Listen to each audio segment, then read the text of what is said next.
Білім бүйік кішіні көктен жерге түшірі, ғади кішіні ғажапләндірі, кішкіне кішіні ise зур ете. Білім дүниясы тапшыраларының яңа циклын, тұрмышы һәм ижаты Қазан білен бәйлі болған әдип Лев Николаевич Толстой сөзлері білен башлап жіберәбіз. Исәнмесез, хөрмәтле тамашачыларыбыз, сезне яңа сезонда кабат экраннар алдында күрүбезгә шатбыз. Агымдагы ел мәгариф өлкәсендәге вакыйгаларга гаять бай булачак. Без аларның барысы турында да сезгә сөйләп барырбыз. Хәзерге бүгенге темаларга күз салыйк.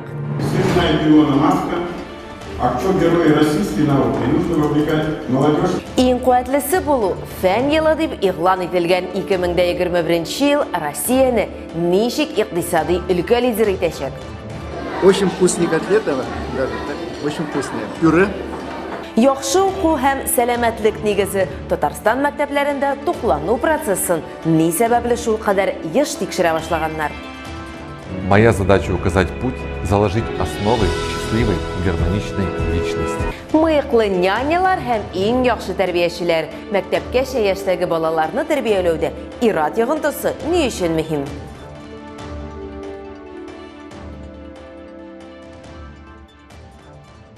Агымдагы атнада илебезнең барлык төбәкләрендә дә рәсми рәвештә Россиядә игълан ителгән фән һәм технологиялар елы башланып китте.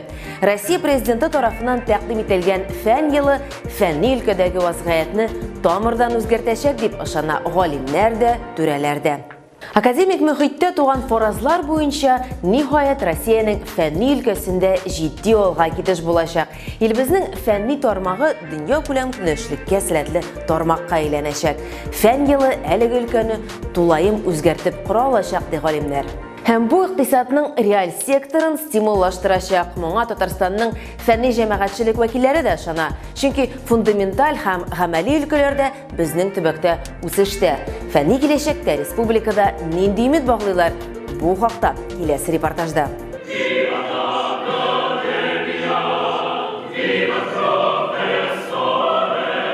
Гаудеамус яшьлек һәм шатлык символы Татарстанда фән һәм технологияләр елын үткәрү буенча совет утырышы нәкъ менә бөтен дөнья студентларының күп гасырлык гимны белән ачыла. Все знают Илона Маска. Актер-герой российской науки, нужно вовлекать молодежь в науку, создавать. Үзебезнең Илон Маскны үстерү Россиядә яшь буын сакланган фән героен табу. Бу мәсьәләләрне илдә игълан ителгән фән һәм технологияләр елы хәл итәргә тиеш. Талантлы галимнәрнең яшь буыны илнең күп тармакларын дөнья күләмендә яңа дәрәҗәгә чыгарырга сәләтле. Мы часто говорим о том, что мощный научно-технический потенциал наряду с развитой промышленной производственной базой и обширным сырьевым комплексом является одним из важнейших конкурентных преимуществ нашей республики. По общему количеству научных организаций Татарстан занимает лидирующую позицию в нашем округе. Агымдагы елда Россиядә фән елын үткәрү зур мөмкинлекләр бирә. Фәнни һәм сәнәгать өлкәләренең үзара хезмәттәшлеге буенча төп бурыч булып федераль ярдәм белән проектларда актив катнашу, фәнни эшләнмәләрне һәм галимнәрне популярлаштыру тора. Фәнни кадрларны әзерләү системасы мәктәп укучысы, студент, аспирант, фәнни хезмәткәр чылбырында каралырга тиеш. Мондый әзерлектә мәктәп төп элемент булып тора. Одним из инструментов для генерации новых... Галимнәрнең яңа буынын генерацияләүдә Россия Мәгариф министрлыгы һәм Россия Фәннәр академиясының уртак проекты РФА база мәктәпләре төп инструментларының берсе булып тора. Проектның максаты талантлы балаларның ачыклау һәм укыту өчен мөмкин кадәр уңайлы шартлар тудыру. Аларның фән һәм югары технологияләр өлкәсендә уңышлы карьера төзүгә юнәлдерү. Бу төбәкләрнең һәм тулы илнең интеллектуаль потенциалының үстерүгә ярдәм итәчәк. Утырышта шулай ук яшь галимнәргә ярдәм итүнең мөһимлеген ассызыкладылар. Талантлы яшьләрне фән һәм технологияләр өлкәсенә җәлеп итү өчен дәүләт тарафыннан масштаблы эш алып барылырга тиеш. Аларга нинди мөмкинлекләр барлыгын күрсәтергә кирәк. Без битнебез эшлибез. Без бит патриотлар. Үзебезнең республика, үзебезнең илебезне күтәрергә тырышып йөрибез. Без чит илләр өчен әзерләмибез галимнәрне. Алар бездә эшләргә тиеш, кызыксынып. Утырыш атказанган фән белгечләрен бүләкләү һәм аларга фән һәм техник өлкәсендә Татарстан Республикасы дәүләт премияләрен тапшыру белән тәмамланды. Лауреатлар арасында галимнәр, белгечләр, республикада фән үсешенә зур өлеш керткән җитәкчеләр бар. Бу бүләкләрне алу безнең өчен зур дәрәҗә. Бу безне алга табада фәнни эшебездә зур этәргеч һәм галимнәргә кыю идеяләрне тормышка ашырырга ярдәм итәчәк. Бүгінгі көндә Татарстанның фән һәм югары технологиялар үсешендә перспективалары зур. Республика фәнни тикшеренүләр өлкәсендә 13 меңнән артык хезмәткәр эшли. Фән һәм технологиялар елы кысаларында 300 чара каралган. Фәнни-гамәли конференциялар, күргәзмәләр, юбилей тантаналары, тармак форумнары, халыкара симпозиумнар уздыру планлаштырыла. Дәүләт ягыннан фән һәм технологияләргә ярдәм итү буенча мондый комплекслы гамәлләр илнең башка тармакларында да югары нәтиҗәләргә ирешергә мөмкинлек бирә. Мәгариф өлкәсе алдында исә яңа, әмма шул ук вакытта мөһим бурычлар тора. Әлеге ел мәктәпләрдә кайнар ризык белән туклануны тәэмин итү бурычын куйды. Бу эш Татарстанда инде күптән җайга салынган булса да, системаны тәртипкә китереп, камилләштерү зарур.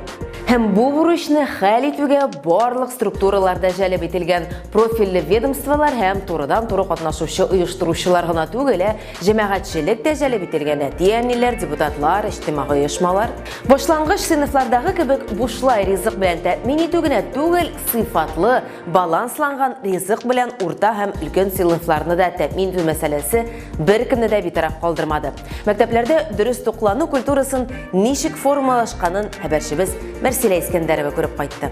Я не специально приехал, я просто по пути заехал. Татарстан мәгариф һәм фән министры Илсур Хадиуллин очраклы рәвештә генә төрле мәктәпләргә килеп кайнар аш мәсьәләсе белән таныша. Казанның 9-нчы гимназиясендә хәлләр ничек? Балалар аеруча яратып ашыйлар, менә натуральный киселгән гуляшларны, пловларны, аннары люлә кибәп дигән бар, безнең аны бик яратып ашыйлар. Балалар тәмлене яраталар инде. Biz менә бу бик тәмле дип biz аларга мактап ашатабыз. Бүгенге көндә Татарстанда 436 меңнән артык укучы кайнар аш белән тәэмин ителгән. Чөнки Татарстан илдә беренчеләрдән булып Россия Федерациясе президенты Владимир Путинның башлангыч сыйныф укучылары өчен бушлай кайнар ризык белән тәэмин итүне оештыру йөкләмәсен тормышка ашырды. Башлангыч сыйныфлардан 210 меңгә якын бала көненә бер тапкыр 53 сум 41 тиенгә бушлай туклана. Һәм көн саен 5-нче сыйныфтан алып 11-нче сыйныфка кадәр укучыларны кайнар ризык белән тәэмин итү өчен республика бюджетыннан 8 сум бүлеп бирелә.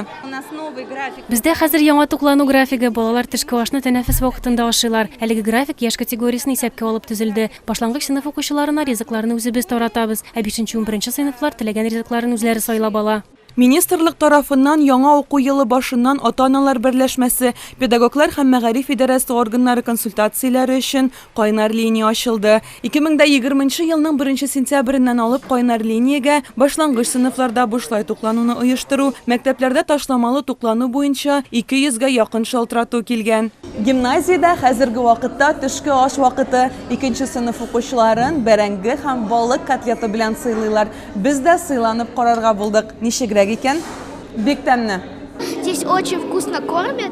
Монда бик тәмле ашаталар. Хәзер без бәрәңге белән балык котлеты һәм салат ашадык, компот эчтек. Балалар кайнар аштан бик канәгать. Тәлинкәләрен ялтыратып куюлары гимназиядә тәмле пешерүнең ачык мисалы.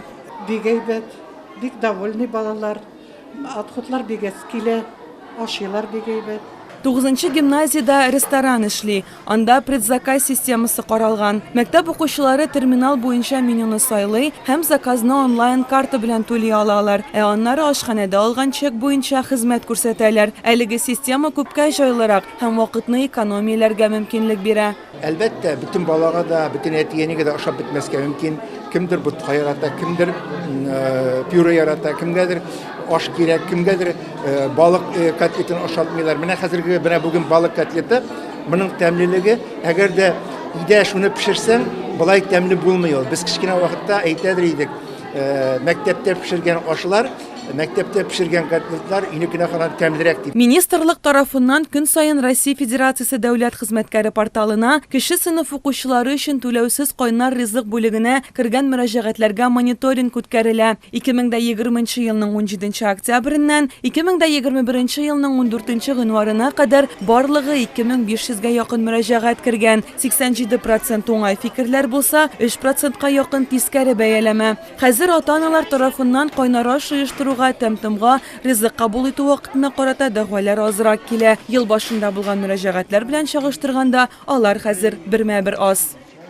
Татарстанның иң яхшы тәрбиячесе Юрий Шулятьев бу көннәрдә Пермдә уза торган Бөтен Россия һөнәри бәйгедә республикадан яклый. Әйтеп үтәргә кирәк, соңгы елларда тәрбия өлкәсендә иратның йогынтысы ниһаять сизелә һәм бәяләнә башлады. Шулай итеп, Мәскәүдә няняларның 30%-ын иратлар тәшкил итә. Мыйклы нянялар ролен яшь егетләр бик теләп кабул итә. Булар хакында кызыклы тәнәфес сәхифәсендә Нияз Рахман сөйләп үтәчәк.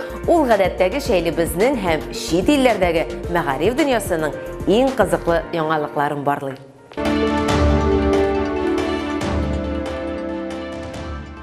Сәлам дуслар, кызыклы тәнәфес сәхифәсе кабаттан сезнең белән. Озак күрешмәдек бит, безне сагынгансыздыр инде, без үз чиратында интернеттагы иң кызыклы яңалыкларны сезгә туплап куйдык. Балалар бакчасында тәрбияче ираклар арткан, Чиләбедә математика укытучысы TikTok йолдызы. Бүгенге чыгарылышта нәкъ менә шулар хакында сөйләрбез. Чиләбе шәһәрендә 35-нче лицейда математика укытучысы Петр Зимсков интернет йолдызына әверелә.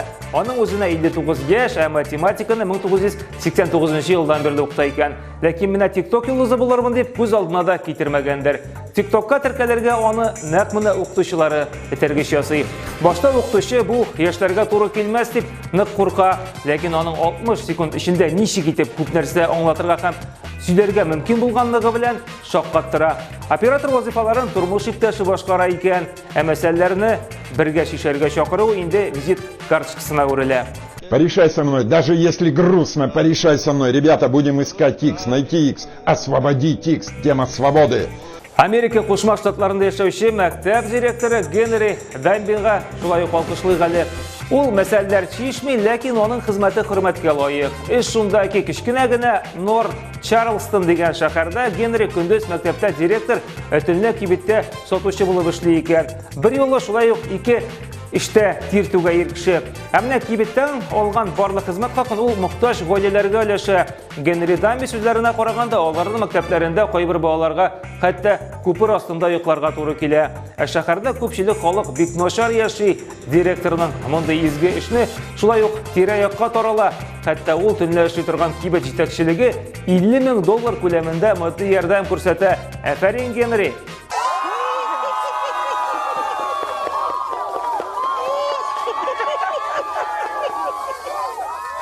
Иратлар хәзер заводта эшләү түгел, өйдә бала карауны кулай күрә икән. Статистика саннары шуны күрсәтә. Мәсәлән, Мәскәүдә тәрбияче булып эшләүче ирләр саны 30%-ка җитә икән. Элек өлкән яшьтәгеләр генә бала караса, хәзер яшьләр һәм студентлар да кыенсынып тормый дип белгечләр. Ник дигәндә акчасы шактый саллы. Мәскәүдә бала карауның 1 сәгате 350 сум тора. Аена уртача 60 мең сум чыга дип санаганнар. Эшнең уяты юк диләр мәле, балалар белән уртак пул тапсалар, эшләсеннәр генә, шулай бит.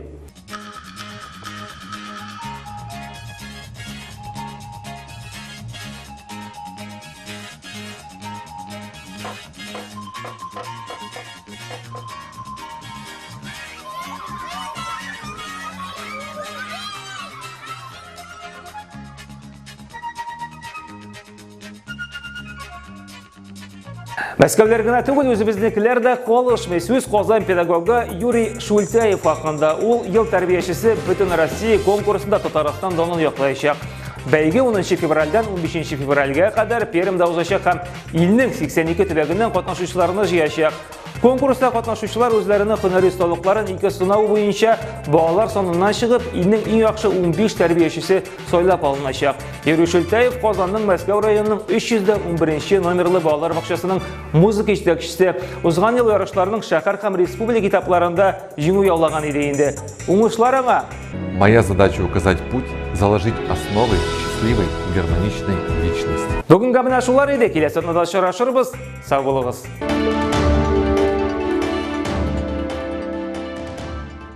Барлык тапшыруларыбызны да социаль шелтәрләрдә карый аласыз. Аккаунтларыбыз Билем дөньясы исеме астында. Шулай ук чыгарылышлар Татарстанның мәгариф һәм фән министры аккаунтларына да эленеп бара. Белемне тарату мөһим гыйбарәсен онытмагыз. Аның дөрестлегенә күренекле фикер иясе һәм Америка Кушма Штатлары язучысы Ральф Уолдо Эмерсон ышанган. Бүгенгә шушылар. Киләсе атнада очрашырбыз.